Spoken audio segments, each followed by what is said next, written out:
Hello students, तो जैसा कि आपको पता है कि मैं हर संडे को लेके आती हूँ वीकली करंट अफेयर। तो आज फिर संडे है और आज मैं फिर आप के लिए लेके आई हूँ वीकली करंट अफेयर।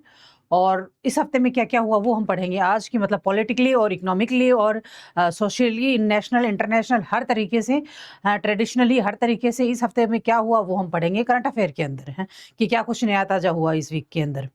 और वैसे तो आपको पता है कि देश दुनिया में क्या चल रहा है फिलहाल। तो प्रेजेंट टाइम में तो अपने देश की अगर बात करें तो सबसे ज़्यादा फेमस पर्सनैलिटी जो बने हुए वो बने हुए हैं सोनम वांगचुक।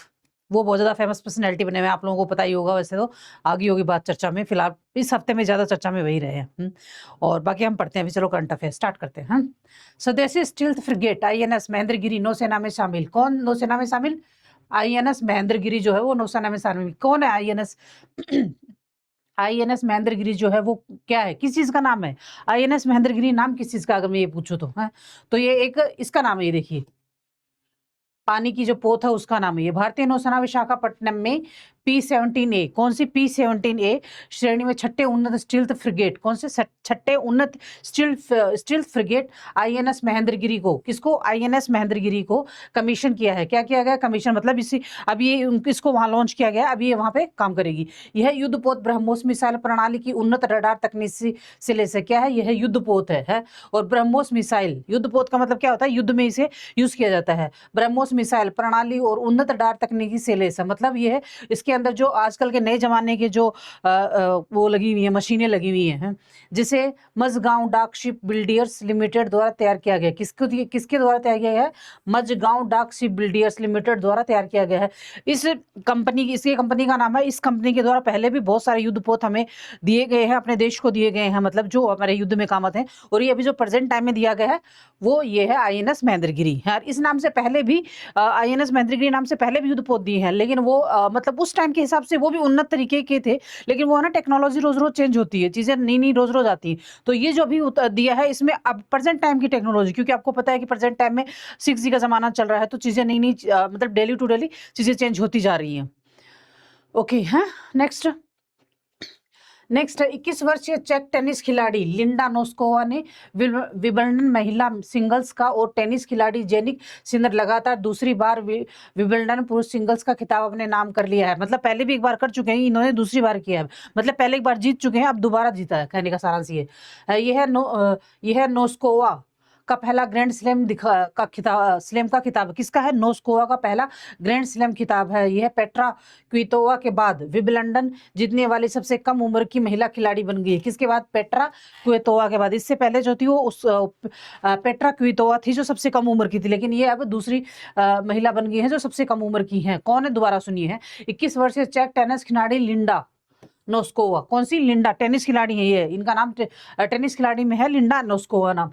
ने विंबलडन महिला सिंगल्स का, मतलब महिला की जो सिंगल महिला के अंदर, महिला कैटेगरी के अंदर जो सिंगल्स का खिताब होता है वो जीता है। टेनिस खिलाड़ी जेनिक सिनर और टेनिस, मतलब इसके अलावा लिंडा नोस्कोवा के अलावा जेनिक सिनर जो है वो लगातार दूसरी बार विंबलडन पुरुष सिंगल्स का खिताब, पुरुष सिंगल्स का जो खिताब है वो जीता है जेनिक सिनर ने। और महिला सिंगल्स का जो खिताब वो होता है लिंडा नोस्कोवा ने जीता है। और ये मतलब सबसे कम उम्र की दूसरे खिलाड़ी हैं। पहले खिलाड़ी जो है उनका नाम है महिला पेट्रा क्वितोवा। क्या नाम है? Petra Kvitova. और ये दूसरी है। ओके, नेक्स्ट है भारतीय निशानेबाजी नीरू दांडा ने। कौन? नीरू दांडा ने इटली के लोनाटो में आयोजित ISSF शॉटगन विश्व कप 2026 में महिलाओं की ट्रैप स्पर्धा में स्वर्ण पदक जीता है। यह उनका पहला व्यक्तिगत विश्व कप स्वर्ण पदक है। इस जीत के साथ वह शॉटगन स्पर्धाओं में भारत के खिलाफ व्यक्तिगत पदक जीतने वाली पहली निशानेबाज बन गई हैं। दोबारा सुनिए, है निशानेबाजी नीरू टाडा ने। किसने? नीरू ढांडा, ठीक से पढ़ना इसको, ढांडा, नीरू ढांडा ने इटली के लोनाटा में, इटली आपको पता है कंट्री का नाम है, लोनाटा एक प्रांत का नाम, प्रांत नहीं मतलब एक सिटी का नाम है, में आयोजित ISSF शॉटगन विश्व कप 2026 में महिलाओं की ट्रैप स्पर्धा में स्वर्ण पदक जीता। ये उनका पहला व्यक्तिगत विश्व कप स्वर्ण पदक, मतलब व्यक्तिगत तरीके से पहला है। इस जीत के साथ वह शॉटगन स्पर्धा में भारत के लिए व्यक्तिगत पदक जीतने वाली पहली निशानेबाज बनी है। कौन सी? भारत के लिए व्यक्तिगत तरीके से जीतने वाले पहली निशानेबाज बन गई है। कौन बन गई है? नीरू टांडा। इस्तीफा, मतलब इस हफ्ते किस किस ने इस्तीफा नेशनल और इंटरनेशनल लेवल पर और कौन सी नई नियुक्तियां हुई हैं? यूक्रेन की प्रधानमंत्री यूलिया स्विक्रीडेंको ने अपने पद से इस्तीफा दे दिया। किसने? यूक्रेन की जो प्रधानमंत्री हैं, कौन है? यूलिया क्या कहते हैं, स्विरिडोका। नाम कितने अजीब होते हैं विदेशियों के। स्विरिडेको ने अपने पद से इस्तीफा दे दिया है। राष्ट्रपति जेलेंस्की ने इसकी घोषणा करते हुए कहा कि यूक्रेन अपनी रणनीति में बदलाव कर रहा है। स्विरिडेंको जुलाई 2025 में केवल 39 वर्ष की आयु में प्रधानमंत्री बनी थी। कितनी? 39 वर्ष की उम्र में ये प्रधानमंत्री बन गई। निधन किसका हुआ इस हफ्ते? कतर के पूर्व शासक शेख अहमद बिन खलीफा। कौन? शेख अहमद बिन खलीफा अल थानी का निधन हो गया। भारत सरकार ने, ये काफी चर्चा में रहा था कि इसके जनाजे में कितने सारे लोग आए थे, इसलिए भारत सरकार ने में एक दिन का राजकीय शोक घोषित किया है। शेख अहमद ने 1995 से 2013 तक कतर पर शासन किया और देश की तेल व गैस संपदा का उपयोग कर उसे दुनिया के अमीर देशों में शामिल किया। मतलब अपने देश के अंदर देश के तेल और गैस संपदा में इन्होंने इतनी उन्नति की कि देश के जो क्या कहते हैं अमीर देशों में कतर की गिनती होने लगी। इतना इंप्रूवमेंट किया इन्होंने गैस और तेल के क्षेत्र में अपने देश के अंदर। इसरो ने गगनयान मिशन के लिए 3 परीक्षण सफलतापूर्वक पूरे किए हैं। किसने किए हैं? इसरो ने गगनयान मिशन में, इसरो जो है अपना क्या कहते हैं अंतरिक्ष का जो वो है इम्पोर्टेंट रिसर्च सेंटर है, हाँ, अंतरिक्ष का रिसर्च सेंटर जो है अपना, उसने, इसरो ने गगनयान मिशन के लिए 3 परीक्षण सफलतापूर्वक पूरे किए। इनमें क्रू मॉड्यूल, कौन से? क्रू मॉड्यूल को समुद्र में सीधा रखने की तकनीकी जरूरी कनेक्शन, कौन से 3 सुधार वो किए हैं सफलतापूर्वक परीक्षण? इधर देखिए, क्रू मॉड्यूल को समुद्र में सीधा रखने की तकनीकी जरूरी कनेक्शन को अलग करने की प्रणाली और रॉकेट के अपेक्स कवर को अलग करने की परीक्षण शामिल है। ये 3 परीक्षण इसमें शामिल है। इन तकनीकों से समुद्र में उतरने के बाद अंतरिक्ष यात्रियों की सुरक्षा सुनिश्चित होगी। क्या होगी? इन तकनीकों के समुद्र में उतरने के बाद अंतरिक्ष यात्रियों की सुरक्षा सुनिश्चित होगी। मतलब वो क्या कहते हैं सुरक्षित क्या कहते हैं पृथ्वी पर लैंडिंग करेंगे और सुरक्षित, अगर पृथ्वी से अंतरिक्ष में लैंडिंग करनी है तो वहां करेंगे। तमिल कवि आर वेरामुथु को मिला 60वां ज्ञानपीठ पुरस्कार। कौन सा? 60वां ज्ञानपीठ पुरस्कार मिला है। किसको मिला है 60वां ज्ञानपीठ पुरस्कार? है तमिल कवि गीतकार आर वेरामुथु को। कौन है ये आर वेरामुथु? चलो देते हैं। को 60वें ज्ञानपीठ पुरस्कार से सम्मानित किया गया है। वह इस सम्मान को पाने वाले तीसरे तमिल साहित्यकार बन गए। इससे पहले जो 2 और साहित्यकार थे तमिल के, उनको ये मिल चुका है। वेरामुथु को 2003 में साहित्य अकादमी पुरस्कार भी मिल चुका। कौन सा? साहित्य अकादमी पुरस्कार। ज्ञानपीठ पुरस्कार भारतीय साहित्य के क्षेत्र में दिया जाने वाला नागरिक सम्मान है। कौन सा है? ज्ञानपीठ पुरस्कार भारतीय साहित्य क्षेत्र में दिया जाने वाला नागरिक सम्मान है। 1961 में स्थापित किया गया है। कौन सा? जो 1961 में स्थापित किया गया है। नेक्स्ट है, कर्नाटका सरकार ने बेंगलुरु में भारत के पहले सरकारी आर्टिफिशियल इंटेलिजेंस, कौन सी? सरकारी आर्टिफिशियल इंटेलिजेंस विश्वविद्यालय की स्थापना की है। प्राइवेट नहीं, सरकारी की है, घोषणा की है। सरकार का लक्ष्य कर्नाटक को एक एआई नेटिव राज्य बनाना है। यह विश्वविद्यालय शिक्षा, स्वास्थ्य और कृषि, कौन से? शिक्षा, स्वास्थ्य और कृषि जैसे क्षेत्रों में रिसर्च और टैलेंट को बढ़ावा देने के लिए महत्वपूर्ण। किससे? शिक्षा, स्वास्थ्य और कृषि। सबसे ज्यादा इंपॉर्टेंट जो 3 क्षेत्र है ना अपने देश के अंदर, वो हैं ही ये 3 ही क्षेत्र हैं। तो इनके अंदर रिसर्च और टैलेंट को बढ़ावा देने के लिए महत्वपूर्ण केंद्र बनाया जाएगा। नेक्स्ट है, न्यूयॉर्क अमेरिका का पहला राज्य बन गया है जिसमें 50 मेगावाट से अधिक बिजली खपत वाले नए डेटा सेंटरों पर 1 साल की रोक लगा दी गई है। क्या की गई है? जिससे 50 मेगावाट से अधिक बिजली खपत वाले नए डेटा सेंटरों पर 1 साल की रोक लगा दी। मतलब अगर आप 50 मेगावाट से ज़्यादा बिजली खपत करोगे तो आपके ऊपर रोक लगा दी जाएगी। राज्य में अभी 148 डेटा सेंटर है। कितने हैं? 148 डेटा सेंटर हैं, जो अमेरिका के 3000 सेंटरों का 5% है। कितना है? अमेरिका के 3000 सेंटरों का 5% है। स्थानीय संसाधनों पर दबाव और बढ़ती बिजली की मांग को देखते हुए नए मानक बनने तक यह रोक रहेगी। कहाँ, कब तक रहेगी ये रोक? स्थानीय संसाधनों पर दबाव और बढ़ती बिजली की मांग को देखते हुए, जो संसाधन स्थानीय उन पे ज्यादा दबाव आ रहा था और मांग भी बिजली की ज्यादा बढ़ रही थी, उनको देखते हुए यह मानक बनना तक रोक रहेगी। बनने तक, यह मानक बनने तक यह रोक रहेगी, कंटिन्यू। नेक्स्ट है, गुजरात के ऊंझा जिला, कौन सा? ऊझा जीरा, ऊझा सौंफ को भारत सरकार द्वारा जीआई टैग प्राप्त किया गया है। भारत में अप्रैल 2025 से मार्च 2026 के बीच कुल 125 नए टैग जीआई टैग्स पंजीकृत किए गए हैं। अब तक देश में कुल 822 जीआई टैग हो चुके हैं। कुल पंजीकरणों के मामले में उत्तर प्रदेश अभी भी पूरे देश में शीर्ष पर बना हुआ है। इसके बाद तमिलनाडु का स्थान आता है। मतलब मैं आपको वीकली करंट अफेयर यहाँ हर हफ्ते पढ़ाती हूँ और हर हफ्ते कोई न कोई किसी ना किसी राज्य में किसी ना किसी को नया जीआई टैग मिल ही जाता है। मैं खुद आपको पढ़ाती हूँ और जितनी भी मेरी क्लासेस अब तक हैं वो देख लो। तो अब तक कुल मिला के 822 जीआई टैग भारत में, पूरे भारत में ऑल ओवर में, एक नंबर पर उत्तर प्रदेश है, दूसरे नंबर पर तमिलनाडु है। लेकिन पूरे ऑल ओवर इंडिया के अंदर 822 जीआई टैग मिल चुके हैं।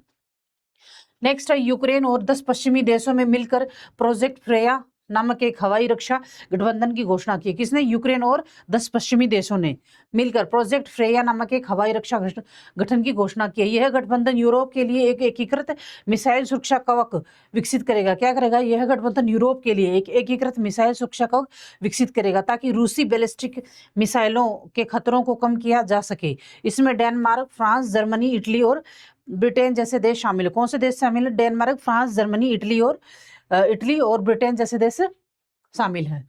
नेक्स्ट है सरकार ने थोक महंगाई के आंकड़े जारी किए। अपनी जो सरकार है उसने थोक महंगाई के आंकड़े जारी किए। थोक महंगाई का मतलब ये जहां से सामान थोक बनता है और थोक में निकलता है वहां पे कितनी महंगाई हुई उसके आंकड़े जारी किए हैं। यह जून में बढ़कर 9.87 पर पहुंच गई, जो बीते 44 माह में सर्वाधिक है। पिछले साल जून में शून्य से नीचे -0.4% थी, यानी इसमें 10.27% की बढ़ोतरी हुई। कितनी हुई है? 10.27% की अभी इसमें बढ़ोतरी हुई। ईंधन और बिजली के दाम 27.4% तक बढ़ गए हैं। कितने? ईंधन और बिजली जो है उसके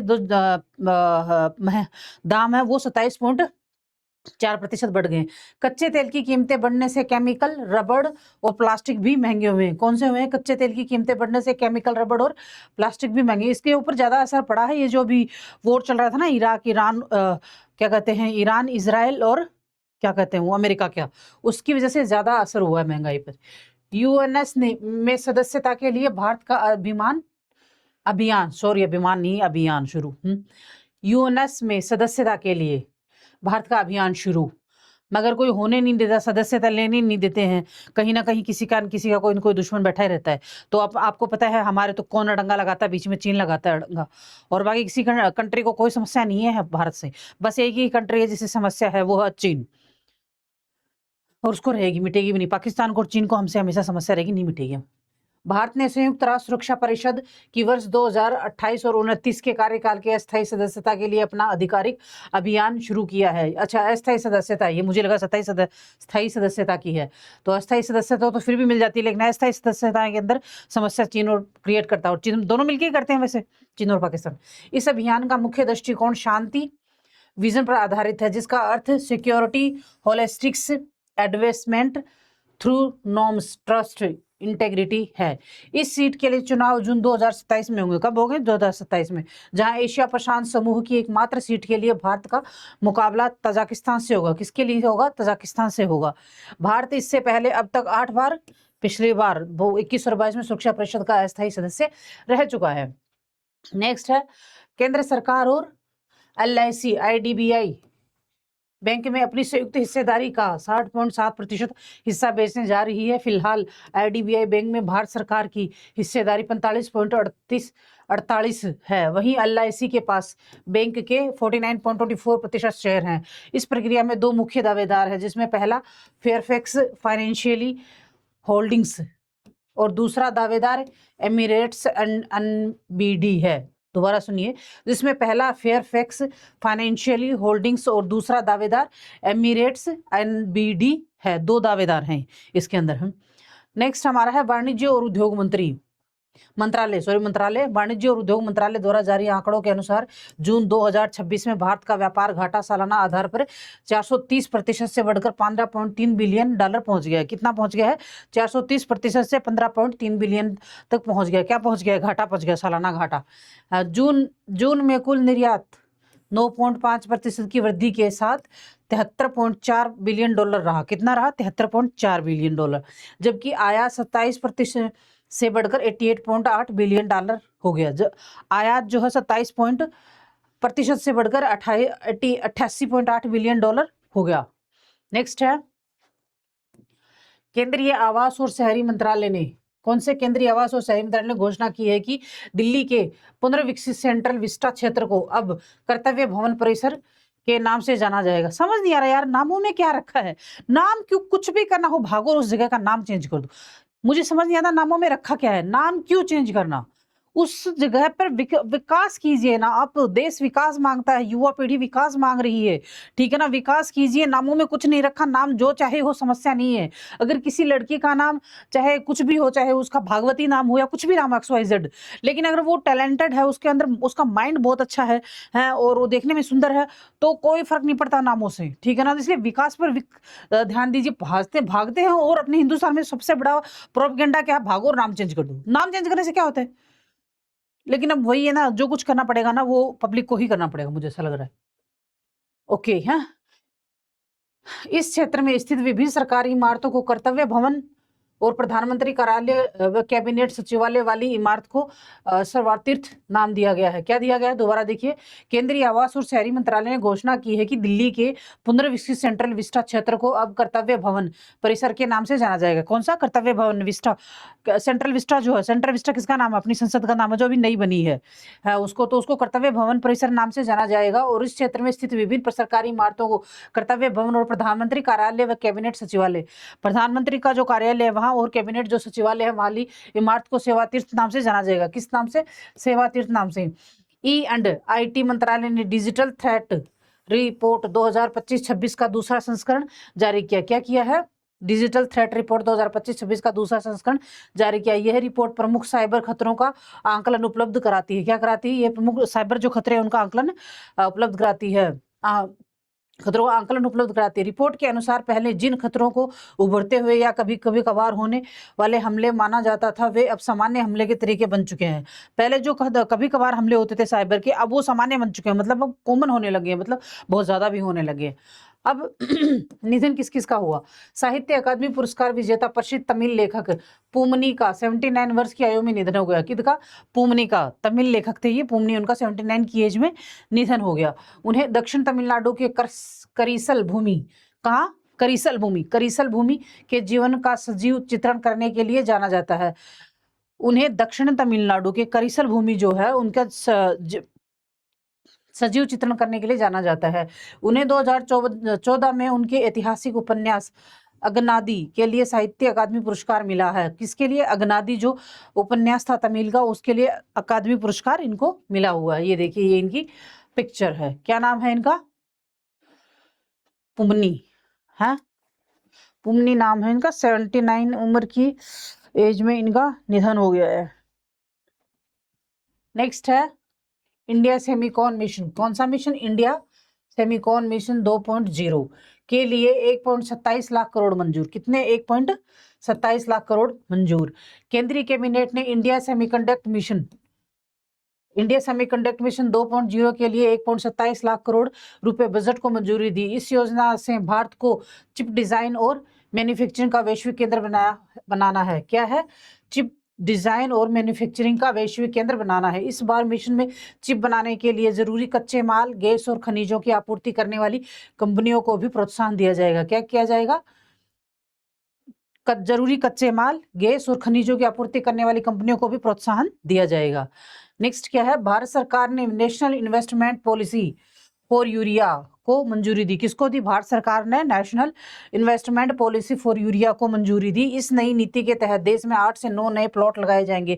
कितने? 8 से 9 नए प्लॉट लगाए जाएंगे, जिससे यूरिया की उत्पादन क्षमता में 10 मिलियन टन की बढ़ोतरी होगी। भारत को अपनी जरूरतों के लिए सालाना करीब 10 मिलियन टन यूरिया आयात करना पड़ता है। कितना करना पड़ता है? 10 मिलियन टन जो है सालाना यूरिया आयात करना पड़ता है भारत को। नेक्स्ट है एशिया अंडर 19 और अंडर 23 बॉक्सिंग चैंपियनशिप में भारतीय महिला मुक्केबाज ने कुल 19 पदक जीते। कितने जीते? एशिया अंडर 19 यानी 19 साल से छोटे एज वाले और अंडर 23 हैं। बॉक्सिंग चैंपियनशिप में भारतीय महिला मुक्केबाज ने कुल 19 पदक जीते, जिनमें से 5 स्वर्ण, 5 सोने के हैं, 10 रजत और 4 कांस्य पदक हैं। कितने हैं? 5 स्वर्ण हैं, 10 क्या कहते हैं रजत और 4 कांस्य पदक हैं। अंडर 19 वर्ग में चंद्रिका भोजेश पुजारी, कौन सी? अंडर 19 में चंद्रिका भोजेश पुजारी और प्राची। और अंडर 23 में वर्ग में निशा ने गोल्ड मेडल हासिल किया। किसने? अंडर 23 में निशा ने गोल्ड मेडल हासिल किया है। ये हैं वो तीनों, इनके चेहरे देखे हुए होंगे पहले भी, चंद्रिका भोजेश पुजारी, प्राची और निशा, तीनों। योजनाएं, कौन कौन सी योजनाएं हुई अभी? हाँ, इस हफ्ते। हाँ, केंद्र सरकार ने mobile phone manufacturing scheme launch की है। कौन सी? Mobile phone manufacturing scheme launch की है। इस स्कीम को 62,500 करोड़ रुपए खर्च होंगे। इस स्कीम पे कितने होंगे? 62,500 करोड़ रुपए। वर्ष 2026-27 से 2030-31 तक 5 वर्षों के लिए लागू होगी। इसका लक्ष्य 39 लाख करोड़ रुपए के मोबाइल उत्पाद करना। कितने? 39 लाख करोड़ रुपए के मोबाइल उत्पाद करना है। भारत अब दुनिया का दूसरा सबसे बड़ा मोबाइल निर्माता है।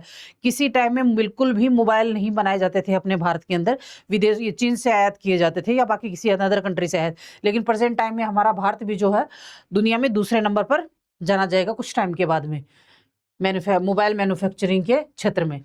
मंजूरी, बिहार ने अब राज्य की पंचायतें अपने बिहार में अब राज्य की पंचायतें अपने क्षेत्र में दी जाने वाली सेवाओं, व्यवसायों, उद्योगों और व्यापार पर टैक्स और फीस वसूल सकेगी। क्या कर सकेगी? टैक्स और फीस वसूल सकेगी। इसके लिए सरकार ने नए नियमों को मंजूरी दी है। इसके अलावा कैबिनेट ने 2011 की जनगणना के आधार पर पंचायतों के क्षेत्रीय परिसमन को भी मंजूरी दी है। इसके अलावा कैबिनेट ने 2011 की जनगणना के आधार पर पंचायतों के क्षेत्रीय परिसमन को भी मंजूरी दी है। वैज्ञानिकों ने केरल के पश्चिमी घाट में स्प्रेड विंग डेमसेल फ्लाई की एक नई प्रजाति खोज की है। एक छोटी ड्रैगन फ्लाई है। दोबारा सुनिए, वैज्ञानिकों ने केरल के पश्चिमी घाट में स्प्रेड विंग डेमसेल फ्लाई, कौन सी? स्प्रेड विंग डेमसेल फ्लाई एक नई प्रजाति खोजी है जिसे लेस्टेस पालोटी नाम दिया गया है। क्या नाम दिया गया है? लेस्टेस पालोटी नाम दिया गया है। यह खोज प्रसिद्ध वैज्ञानिक जाफर पालोट के सम्मान में नामकरण के साथ इंटरनेशनल जर्नल ऑफ ओडोनेटोलॉजी में प्रकाशित हुई है। भारत में ये नई प्रजाति करीब 40 साल बाद और पश्चिम घाट में 1 सदी बाद मिली है। कितनी? भारत में 40 साल बाद और पश्चिम घाट में 1 सदी के बाद यह नई प्रजाति मिली है। अब नेक्स्ट है, नीति आयोग ने जारी किया बायो इकोनॉमिक रोड मैप 2035। क्या किया है? नीति आयोग ने बायो इकोनॉमी रोड मैप, कौन सा? बायो इकोनॉमी रोड मैप 2035 लागू किया है। नीति आयोग ने भारत को 2035 तक दुनिया की शीर्ष 3 बायो टेक्नोलॉजी शक्तियों में शामिल करने के लिए एक रोड मैप जारी किया है। नीति आयोग ने भारत 2035 तक दुनिया की शीर्ष 3 बायोटेक्नोलॉजी शक्तियों में शामिल करने के लिए एक नया रोड मैप शामिल किया। इसके तहत 50,000 करोड़ का बायो इकोनॉमिक ग्रोथ फंड, कौन सा? बायो इकोनॉमिक ग्रोथ फंड बनाने का प्रस्ताव है। रिपोर्ट का लक्ष्य भारत की बायो इकोनॉमी को 2025 के 193.3 बिलियन से बढ़कर 2035 तक 691 बिलियन करना है। इससे बायो मैन्युफैक्चरिंग के लिए 6 राष्ट्रीय मिशन शुरू करने की बात कही गई है। क्या की गई है? 6 राष्ट्रीय मिशन शुरू करने की बात कही गई है।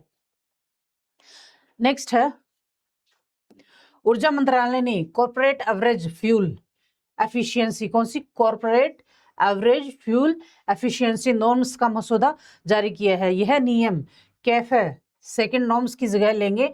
नए नियमों के तहत ईंधन खपत के लक्ष्य को 3.996 लीटर किलोमीटर से घटाकर 3.3273 लीटर किलोमीटर करने का प्रस्ताव है। पहली बार एथेनॉल, बायोफ्यूल और कंप्रेस्ड बायोगैस, कौन सी? इथेनॉल, बायोगैस और कंप्रेस्ड बायोगैस की कार्बन न्यूट्रलिटी को भी इस मानकों में मान्यता मिली है। किसको? कार्बन न्यूट्रलिटी को भी इन मानकों में मान्यता मिली है। नेक्स्ट है, भारतीय वायुसेना ऑस्ट्रेलिया में होने वाले, अभी मोदी जी गए थे ना ऑस्ट्रेलिया, जाके आए हैं मोदी जी। भारतीय वायुसेना ऑस्ट्रेलिया में होने वाले बहुराष्ट्रीय युद्धाभ्यास एक्सरसाइज पिच ब्लैक 2026 में भाग लेगी। यह अभ्यास 20 जुलाई से 7 अगस्त तक जारी ऑस्ट्रेलिया के डार्विन और अन्य स्थलों पर आयोजित किया जाएगा। कहाँ? 20 जुलाई से 7 अगस्त के बीच में ऑस्ट्रेलिया के डार्विन और अन्य स्थलों पर यह आयोजित किया जाएगा। इसमें भारत सहित 20 देशों की वायुसेनाएं हिस्सा लेंगी। कौन? भारत भी लेगा और उसके अलावा 20 देश की सेनाएं और हिस्सा लेंगी, जिसमें लगभग 100 लड़ाकू विमान और 2500 सैन्य कर्मी शामिल होंगे। कितने? 100 लड़ाकू विमान और 2500 सैन्य कर्मी लागू सैन्यकर्मी शामिल इसके अंदर होंगे। नेक्स्ट है भारतीय नौसेना 20 से 23 जुलाई को कहा, भारतीय नौसेना 20 से 23 जुलाई तक कोच्चि के दक्षिणी नौसेना कमान में ऑपरेशन साउदर्न रेडीनेस 26/2 की मेजबानी करेगी। अरे ये 2 नहीं 27 है। हाँ, भारतीय नौसेना 20 से 23 जुलाई तक कोच्चि के दक्षिणी नौसेना कमान में ऑपरेशन साउदर्न रेडीनेस 2026-27 की मेजबानी करेगी। यह 4 दिवसीय बहुराष्ट्रीय समुद्री सुरक्षा प्रशिक्षण अभ्यास है। क्या है यह?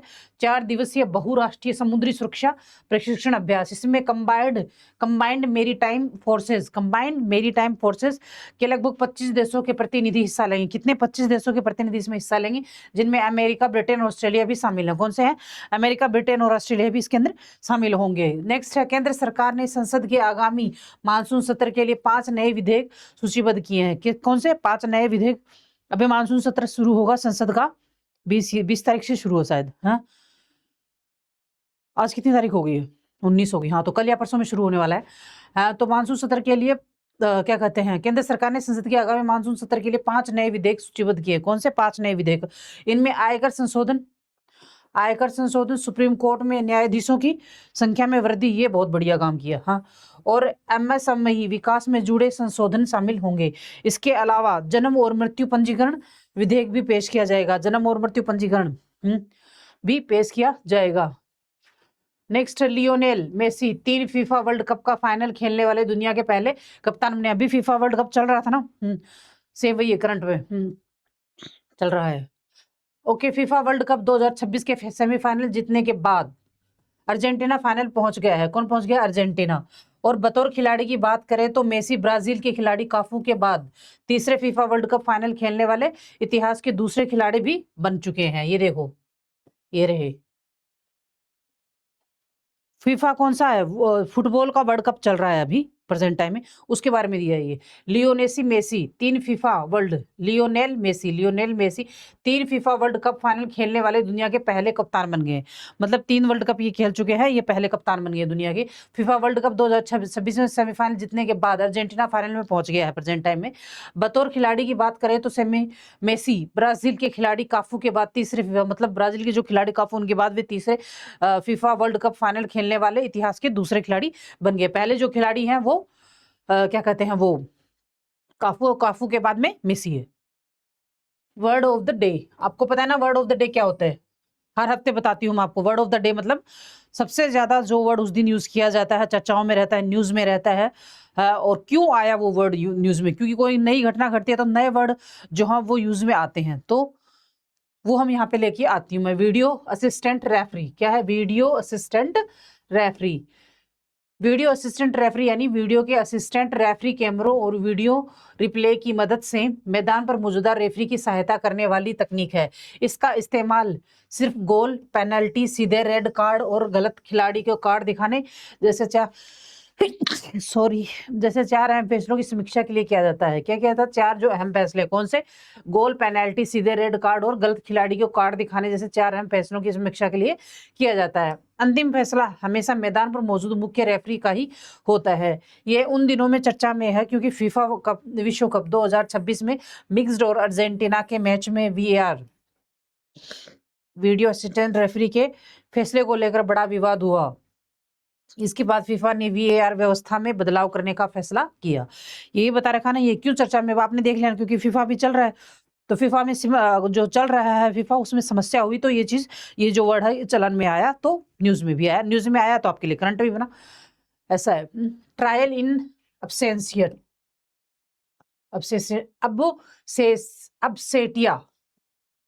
ट्रायल इन अब्सेटिया, कैसे अजीब से नाम है। ट्रायल इन अब्सेटिया का मतलब है किसी आरोपी की गैर मौजूदगी में अदालत में मुकदमा चलाना। ऐसा तब किया जाता है जब आरोपी जानबूझकर अदालत में पेश नहीं होता, फरार हो जाता है या किसी दूसरे देश में छिपा रहता है। भारत में नए भारतीय नागरिक सुरक्षा संहिता के तहत कुछ मामलों में ऐसे मुकदमे की अनुमति दी गई है। यह इन दिनों चर्चा में है क्योंकि जम्मू की अदालत में आतंकी हाफिज सईद के खिलाफ गैर जमानती वारंट जारी किया गया। कौन सा? गैर जमानती वारंट। और उसके खिलाफ ट्रायल इन अब्सेंटिया चलाने की प्रक्रिया शुरू हो सकती है, इसलिए ये चर्चा में आया। अभी मुद्दा उठा ना, कोई मुद्दा बाहर निकल गया तभी ये वर्ड निकला तो अब चर्चा में आया तो करंट का बना। देखो स्टार्टर मैरिज क्या होती है? स्टार्टर मैरिज, स्टार्टर मैरिज ऐसी पहली शादी को कहा जाता है जो कम समय तक चलती है और जल्दी तलाक पर खत्म हो जाती है। कई लोग इसे जीवन भर के रिश्ते की बजाय एक सीख या अनुभव के रूप में देखते हैं। यह शब्द खासकर उन शादियों के लिए इस्तेमाल होता है जो युवा अवस्था में होती हैं और जिनमें आमतौर पर बच्चे नहीं होते। आसान भाषा में कहें तो इसे कुछ लोग आगे के रिश्ते के लिए पहला अनुभव मानते हैं। बदलती जीवन शैली, देर से शादी और बढ़ती तलाक की घटनाओं के संदर्भ में स्टार्टर मैरिज शब्द दोबारा सुर्खियों में आया है। ये मुद्दा आजकल बहुत ज़्यादा चल रहा है क्योंकि आपको पता है ना आजकल हालात क्या चल रहे हैं। मतलब वैसे तो देखा जाए ना तो हम गलत भी नहीं बोलते सकते किसी भी चीज़ को। क्यों? आजकल ज़्यादातर महिलाएं वो जो है मतलब बॉयफ्रेंड की या फिर हस्बैंड की किसी ना किसी रास्ते से मतलब कैसे भी करके उनका मतलब डेथ वगैरह कर देती हैं। ये सब कुछ हो रहा है आजकल, बहुत ज़्यादा चर्चा में आ रहे हैं। इस वजह से शायद ये चर्चा में आया कि भाई पहले ही अगर आप किसी के साथ नहीं रहना चाहते हो तो देख लो, पहले उसे अच्छे से सोच लो, समझ लो। इसलिए ये चर्चा में आया है। बहुत ज़्यादा घटनाएं आजकल देश में हो रही है और ये भी सही है कि आजकल ट्रेंड मतलब जो फिलहाल जो कल्चर हिंदुस्तान का चल रहा है ना वो सेकंडों में चेंज हो रहा है। अब सेकंडों में अगर वो कल्चर चेंज हो रहा है तो ये चीज़ें अब नई नहीं होंगी क्योंकि अपनी जो फिलहाल जो भारत की जो संस्कृति है वो चेंज होती हुई संस्कृति है। मतलब पहले तो अपनी खुद की संस्कृति थी, अपन सब उसके पीछे चलते थे, लेकिन अब पश्चिमीकरण हो रहा है इधर, तो ये चेंज होती हुई संस्कृति के अंदर नए नए बदलाव आ रहे हैं, इसलिए ये सारी चीजें हो रही है। नेक्स्ट है codex, codex एलिमेंटेरियल commission, Alimentarius commission. अरे मेरी आंखों में पानी आ रहा है। कोडेक्स एलिमेंटेरियस कमीशन, आंखों में पानी इसलिए आ रहा है क्योंकि मेरे चश्मा चढ़ा है, खास करके जब मैं स्कूटी चलाती हूँ तब मुझे चश्मा लगाना होता है, लेकिन मैं लगाती नहीं हूँ, मैं भी तो कम थोड़ी हूँ। ओके नेक्स्ट इधर ये कोडेक्स एलिमेंटेरियस कमीशन संयुक्त राष्ट्र के FAO और WHO द्वारा बनाया गया एक अंतर्राष्ट्रीय निकाय है। क्या है? संयुक्त राष्ट्र के FAO और WHO द्वारा बनाया गया एक अंतर्राष्ट्रीय निकाय है। इसका काम दुनिया भर के लिए खाद्य सुरक्षा, क्या दुनिया भर के लिए खाद्य सुरक्षा, गुणवत्ता, लेबलिंग और खाद्य मानकों से जुड़े नियम तय करना है। क्या काम है इसका? दुनिया भर के लिए खाद्य सुरक्षा, गुणवत्ता, लेबलिंग और खाद्य मानकों को जुड़े नियम तय करना है। आसान भाषा में कहें तो ये ऐसा मंच है जो एक सुनिश्चित करने की कोशिश करता है कि लोगों तक सुरक्षित और अच्छे गुणवत्ता वाले भोजन पहुंचे तथा देशों के बीच खाद्य व्यापार निष्पक्ष तरीके से हो सके। यानी अपन जो दूसरी कंट्रीज के साथ जो खाने का जो सामान उसका आयात और निर्यात करते हैं वो सुरक्षित तरीके से पहुंचे, मतलब अच्छा पेवर पहुंचे, क्वालिटी उसकी अच्छी होनी चाहिए। यह इन दिनों चर्चा में है क्योंकि जिनेवा में हुई CAC 49 बैठक में भारत की अध्यक्षता और सह अध्यक्षता में तैयार 7 वैश्विक खाद्य मानकों को मंजूरी मिली है। क्या मिली है? 7 वैश्विक खाद्य मानकों को मंजूरी मिली है। नेक्स्ट है Assam SAT mission, Assam SAT SAT mission. ये असम सरकार की एक नई सैटेलाइट परियोजना है। क्या है? एक असम सरकार की नई सैटेलाइट परियोजना है। इसके तहत पृथ्वी की निगरानी करने वाले 5 सैटेलाइट भेजने की योजना है। इनकी मदद से बाढ़ की स्थिति, राज्य की सीमाओं, कौन सी बाढ़ की स्थिति, राज्य की सीमाओं, घुसपैठ, मादक पदार्थों की तस्करी और काजीरंगा राष्ट्रीय उद्यान में शिकार जैसी गतिविधियों पर नजर रखी जाएगी। आसान भाषा में कहें तो यह अंतरिक्ष से असम की सुरक्षा और आपदा प्रबंधन को बेहतर बनाने के लिए योजना है। इन दिनों चर्चा में है क्योंकि इस मिशन के लिए निजी कंपनियों से टेंडर जारी करने अलावा असम भारत का पहला राज्य बन गया है।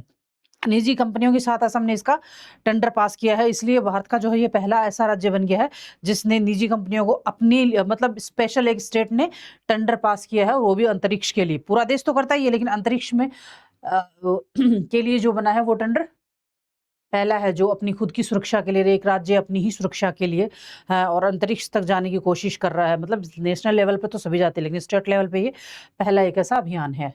अब आ गया है क्वेश्चंस। जैसा कि आपको पता है कि मैं डेली के 2 क्वेश्चंस है, नहीं वीक में एक दिन की तो छुट्टी होती है, 6 दिन होते हैं, 6 दिन के डेली के 2 क्वेश्चंस आपको देती हूँ। या फिर ये मान लीजिए या तो आप याद करने के लिए देती हूँ या फिर आपके तैयारी कैसी उसको चेक करने के लिए देती हूँ। अब लाइव है नहीं ये क्लास, अगर लाइव होती तो मैं आप लोगों से क्वेश्चंस पूछती। लाइव भी आऊंगी, टेंशन मत करो, मुझे जैसे टाइम मिलेगा मैं लाइव क्लासेस लेना शुरू करूंगी। वर्ल्ड TB के डे 2026 की थीम क्या है? Invest to end TB. Yes, we can end TB. End TB together. Unite to end TB है, तो इसका आंसर होगा yes, we can end TB. हाँ, हमने कर दिखाया कि हमने TB को खत्म कर दिया, इसका मतलब ये है। Indian open para athletics championship में F64 जेवलिन थ्रो विश्व रिकॉर्ड किसने तोड़ा है? पहचानिए हैं, इनको पहचानिए कौन है? देवेंद्र झाझड़िया, शरद कुमार, मरियप्पन थंगावेलु या सुमित अंतिल हैं, तो इनका नाम है सुमित अंतिल। नेक्स्ट है ITLOC में 2026 से 35 कार्यकाल के लिए भारत से किसे न्यायाधीश चुना है? ITLOC में 2026 से 2035 तक कार्यकाल के लिए भारत से किसे न्यायाधीश चुना गया है? दलवीर भंडारी, बिमल एन पटेल, हरीश साल्वे, इंदु मल्होत्रा, तो इसका है बिमल एन पटेल, आंसर ये होगा। उसके बाद में है पश्चिम बंगाल की इस धरोहर को पहचानिए जिसे वर्ष 2023 में यूनेस्को की वर्ल्ड हेरिटेज साइट घोषित किया गया था। ये जो है ये पश्चिम बंगाल की वर्ल्ड हेरिटेज है जिसे 2023 में नामित 23 में वर्ल्ड हेरिटेज साइट घोषित किया गया था। ये कौन सी है? Victoria memorial, Belur Math, Shanti Niketan, Howrah bridge, तो इसका आंसर क्या होगा? ये है शांति निकेतन विश्वविद्यालय। उत्तर और दक्षिण भारत का पारंपरिक विभाजन किस नदी के द्वारा होता है? मतलब कौन सी नदी है उसके वो जो बहती है उसके बाद में ऐसा हम ऐसे बोल सकते हैं कि हाँ उत्तर भारत इधर है और दक्षिण भारत इधर है, तो उसका गोदावरी, नर्मदा, कृष्णा या ताप्ती, इसका आंसर होगा नर्मदा नदी। बिंदुओं एवं रेखाओं से निर्मित, किससे? बिंदुओं एवं रेखाओं से निर्मित इस जनजातीय कला को पहचानी जिसे 2023 में GI टैग मिला था। इसको, ये बिंदुओं और रेखाओं से बनी हुई आकृति कितनी खूबसूरत है ना, इसे पहचानिए जिसे 2023 में GI टैग मिला था। क्या नाम है इसका? मधुबनी चित्रकला, पट्टू चित्र या गोंड चित्रकला या वारली चित्रकला, तो इसका आंसर होगा गोंड चित्रकला। भारत में निजी क्षेत्र द्वारा विकसित पहले ऑर्बिटल क्लास रॉकेट कौन से?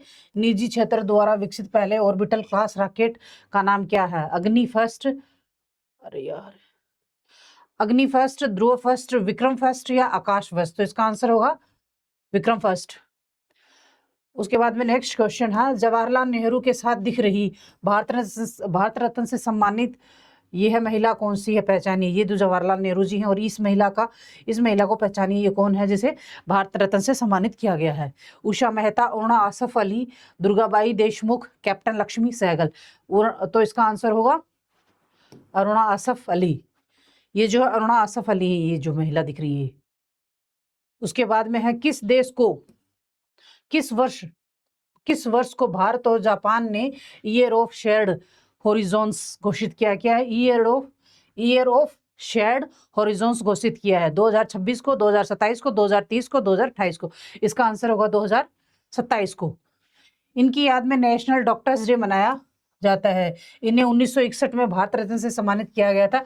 पहचानिए। जो नेशनल डॉक्टर्स डे मनाया जाता है वो इन्हीं की याद में मनाया जाता है। ये कौन है जिन्हें भारत रत्न से भी सम्मानित किया गया था? Doctor Bidhan Chandra Roy, doctor Rajendra Prasad, doctor Zakir Hussain, doctor SP Radhakrishnan, इसका आंसर है डॉक्टर विधान चंद्र राय। कौन? डॉक्टर विधान चंद्र राय। ओके, इनका चेहरा ठीक से देख लीजिए, कहीं पे भी अगर आपको पिक्चर दिखे तो आप पहचान जाओ। है ओके स्टूडेंट्स, तो ये था वीकली करंट अफेयर। और जैसा कि मैं आपको हर क्लास में बोलती हूँ कि डेली का डेली पढ़ लिया करो, है क्योंकि वे एग्जाम जैसे पास में आता है बर्डन आ जाता है नहीं पढ़ा हुआ होता तो, लेकिन पढ़ा हुआ होता तो ऐसा लगता है रिवीजन ही तो करना है, तो बर्डन नहीं आएगा। फ्री माइंड होके एग्जाम देके, और फ्री माइंड होके अगर एग्जाम देके आओगे वो एग्जाम ज़्यादा अच्छा होता है बजाय कि प्रेशर, क्योंकि प्रेशर से जब एग्जाम देने जाते हैं तो जो पढ़ा हुआ होता है ना वो भी भूल जाता है बच्चा, इसलिए बिना प्रेशर के आप एग्जाम दे के आओ तो डेली का डेली पढ़ लिया करो। तो ये आज इस हफ्ते का करंट अफेयर है, तो आज मैंने कराया है तो आप आज ही से कंप्लीट कर लेना, फिर दोबारा मिलेंगे नेक्स्ट क्लास के अंदर नेक्स्ट करंट अफेयर के साथ एक हफ्ते के बाद। Okay bye.